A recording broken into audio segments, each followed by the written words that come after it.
Hi everybody, my name is Tim Painter and I wanted to respond to Bob Wells' video about the most recent RTR and his aspirations for photography and videography during the event.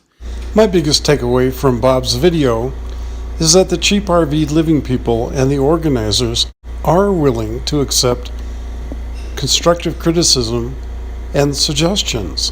That's all this video is, constructive criticism and some suggestions. Bob suggests that we get permission from everybody that we shoot at the RTR and every van owner that we shoot at the RTR. And on the surface of it, it sounds reasonable, that we should have people's permission, but in reality, it's not very reasonable. It's not very workable. Now, on a one-on-one interview, I don't have any problems with isolating my subject and getting their permission. I do that always. But in a larger context, let's say a drone shot, let's say a shot down the line of all the vehicles, for example, the bread trucks or some of the other very interesting RVs, it's just not possible to get everybody's permission. What about a crowd shot? How could we possibly get the permission of everybody in the crowd? Here's a couple of us in the back working their way through the crowd and asking permission from everybody. And then one person in the crowd says, no, I don't want to be, and they won't move. It would prevent us from getting and covering the RTR the way it should be covered. You can see logically that that doesn't work. Also, the idea is that, of course, we want to protect people at risk. If you have a warrant out for your arrest, or if you're a person with a protection order in effect, and you don't want to be identified on video, I think we should do everything we can to protect you. But I don't think it's fair to ask 10,000 people not to shoot their social videos, not for television crews. We had 3 documentary crews, including PBS, shooting video, for them not to be shooting, and for the 50 or to 100 YouTube channels not to be shooting, in order for 2 or 3 or 4 people to feel protected. I think there are other ways that we get to the same result. We have a music camp, we have an art camp, we have a RTR. Why don't we have a section in which no photographs are allowed? But what do you want to bet? The first people to violate that rule are the people who are parked in the no photograph area themselves. They're going to want their own social media, and they're likely to catch their neighbor in the shot. But I think it would be a good compromise. Another idea I had for people who need protection is that we could have a no photo seating area.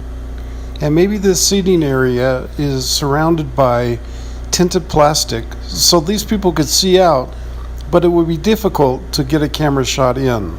When a camera pans over the crowd for a crowd shot, they wouldn't be able to see into the seating area and the people would maintain their privacy. I think if we do that, we should only encourage people to sit in those areas and to park in those areas who really do need the protection. Because what we don't want to do, presumably you guys don't want to do, is ruin the social media value of our event.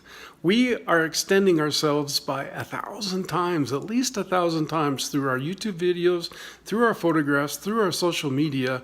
And if we can't do that because everybody's hiding behind a no photograph line, then we really are going to lose the spirit of the RTR. Finally, a message to people who, for whatever reason, are in hiding and need to protect their identities.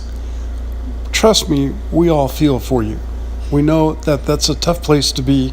I have a lot of clients who are in that exact same place. All we can do is ask of you to be reasonable and develop reasonable expectations in your privacy.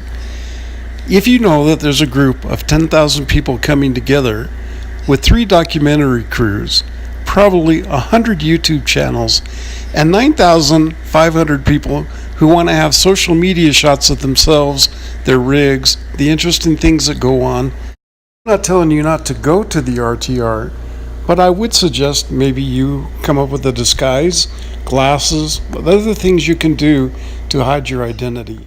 The truth is, there's almost nowhere you can go that you're not going to be photographed or videographed. That includes highway rest areas, that includes banks, that includes walking along the sidewalk, that includes just about anywhere. Waiting in the line at McDonald's, It doesn't matter. There's a camera on you somewhere. In short, all we can ask is that you have reasonable expectations about what you think would happen in a crowd of this many people doing this much videography. I respect anybody who says, please don't take my photograph. But one thing I'd like to ask from you is ask nicely.